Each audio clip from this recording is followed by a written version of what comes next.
What's going on, everybody? Welcome to the channel and welcome back to the subscribers that have seen me before. Right now I'm running down 76 in Ohio, just about to be on 80, heading to Allentown. Today's topic of choice, I want to go over a little bit about, in my opinion, what the best route is to take to get into truck driving. So there are two main methods for the new drivers that are coming up into this industry that they can take to eventually get behind the wheel and start earning some money and seeing the country. Those two avenues would be going through a company-sponsored training program, i.e. Swift. I think, I don't know if Werner has one or not. Ham, I think, has one.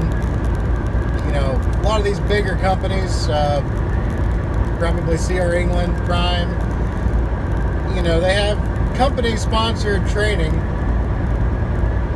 where you can go through the schooling without any upfront costs. Now, I emphasize upfront because you will be paying for it, just not right away.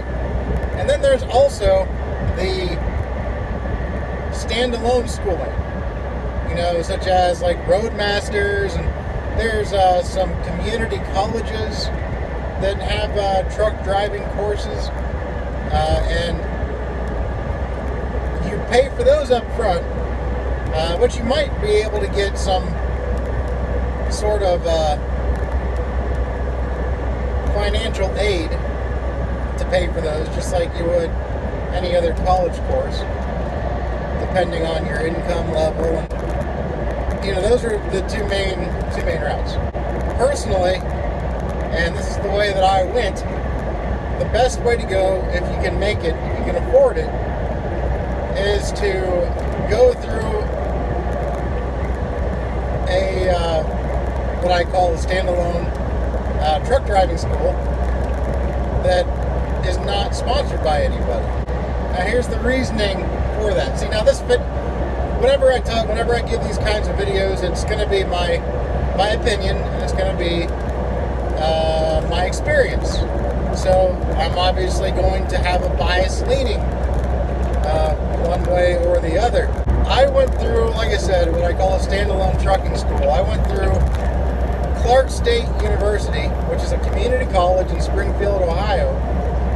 I don't know if they still have the course or not. They might, but I don't know. It was about $4,000 up front, and that paid for 4 weeks of schooling. The first week was all in class, and then the last 3 weeks, the second week you were on a closed course, just learning maneuverability, and then the third and fourth week you were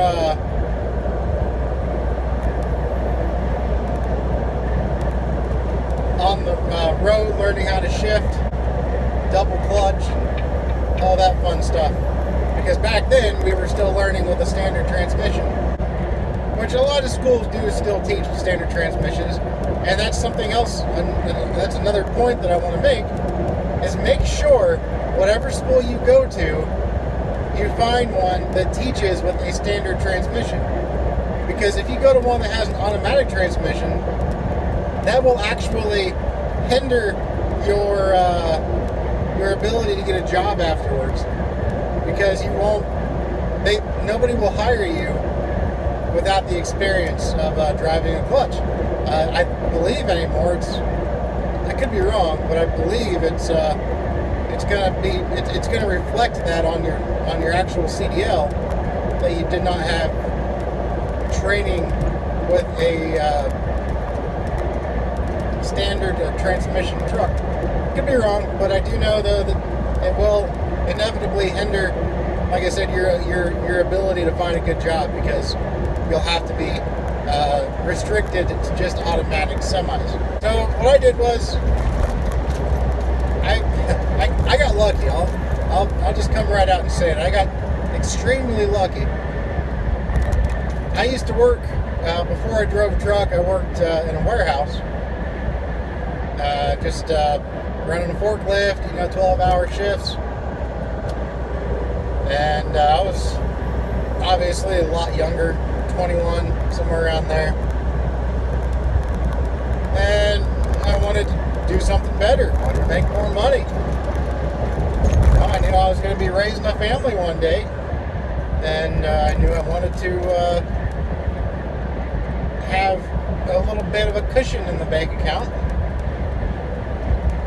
the ability to provide without an issue.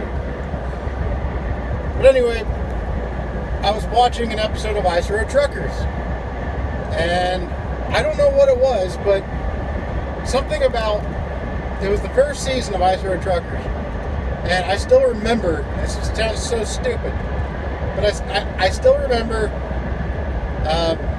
watching, I forget the guy's name now, but he was driving, I believe he was driving I want to say a Kenworth W9 series. I could be wrong, but he pulled onto the ice, and the sound that truck made as he was downshifting, just, I don't know why, it just triggered something in me, and I'm like, wow. I've always been an automotive person, be it semi-trucks or cars or Jeeps or whatever. And I could never bring myself to imagine being a truck driver before then, because I didn't know if I really wanted to be gone that long, But I heard that engine, and I'm like, holy crap, man. That's just something about that. I just couldn't put my finger on it. So I started doing a lot of research on truck driving. A lot. Every waking hour that I wasn't at work, I was researching trucking, doing trucking, looking at trucking companies, researching different types of trucks, just all, everything I could think of. And one day I took my grandmother out to lunch, and I told her that I was interested in it. And I had absolutely no intention of her doing what she did next, but she offered to pay for my schooling. And I said, no, I appreciate it, but I don't like to take handouts, so we'll figure something out. Because at that time, I was leaning towards going through a company-sponsored school. But then the more that I looked into it, and the more that I realized how much more freedom I would have from the get-go if I went to a school of my choice, I decided it would be better if I just swallowed my pride and accepted my grandmother's help. So I went, I talked to her a couple weeks later, and I told her, I said, if you're still, willing, I would gladly accept it. I said, I'll pay you back, as soon as I'm able to. And she said not to worry about it. She said, everybody needs a helping hand, and she was more than happy to pay for it. And so she asked me how much it was. And I said, well, reluctantly, I said, well, it's about $4,000. And I kid you not, right then and there, she wrote a check out and gave it to me. So, I was extremely lucky to have that assistance. Not everybody has that assistance. Not everybody's able to do it. And that's what the company-sponsored schooling is for. But now the bad side about the company-sponsored schooling, you are inevitably a slave to that company. And I hate to use that. I hate using the term slave, because I'm always against calling people slaves just because they work for a company. Because, we're not slaves. You can always opt to quit.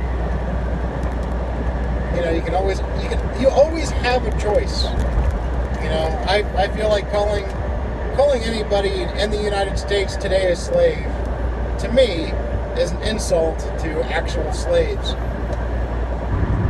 But that's beside the point. So, here's why I would stretch that far enough to call an employee that goes through a company-sponsored school a slave to that company. You are signing a contract that, it could be for any amount of time, 9 months, 12 months, 24 months, 36 months, whatever the time frame is, that you have to work for them for that long. And if you up and quit before that contract is up, you have to pay the remaining balance. So, again, you technically still have a choice.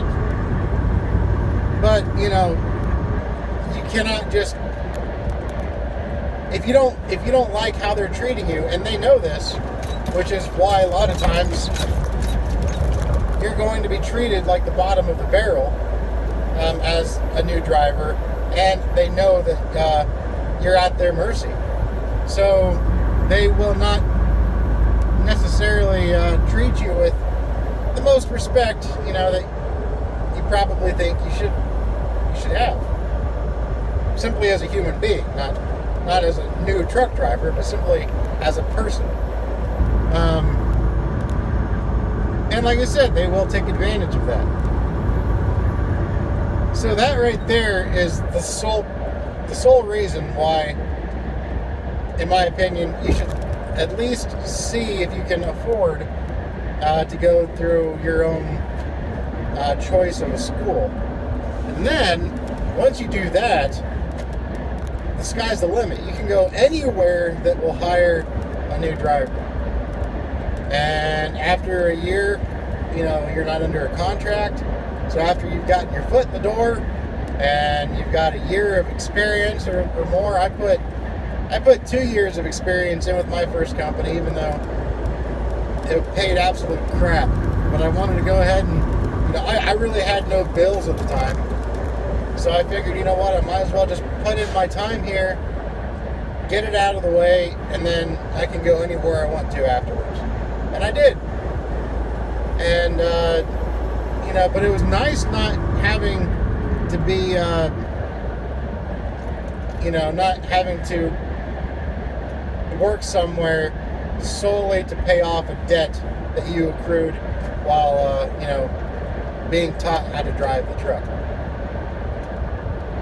So, anyways, I hope that helps, guys. I'm trying to do some of these kinds of videos, more kind of instructional maybe videos, while I'm driving down the road.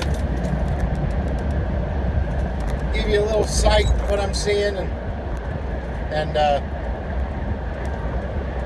little different than my vlogs, Like I've said a bunch of times, I run the same route, pretty much. Every now and again I'll run a different route, but it gets kind of old doing the exact same route and trying to make new vlogs out of that same route.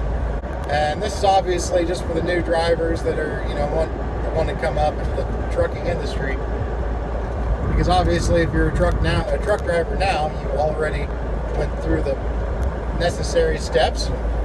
You're now trucking down the highways. So it's not really for you. But if you want to give any additional advice in the comments, or speak of your experience, feel free to. Any new driver any driver or any person that wants to become a driver, the more angles that they can see people taking it, coming at it from, maybe the more of an educational decision they can make, or an educated decision they can make on the topic. Because everybody has different, different needs and whatever. So, as the old saying goes, different strokes for different folks. So maybe my way wouldn't work for them, but maybe your way will. But with that said, guys, I'm going to go ahead and get off here. And hope you all have a good one out there and be safe. By the way, if any of you guys have any questions on the topic or any other trucking topic that you want some answers to for free, well, hit me up on here. Ask me if I know the answer, then I'll do my best to give it to you. If not, maybe I can direct you somewhere that you can get the answer. But you can hit me up here on YouTube or on my Instagram at the Friendly Grumpy Trucker on Instagram. You can question or message me there. And I look forward to hearing any questions you all might have. All right, guys, take care.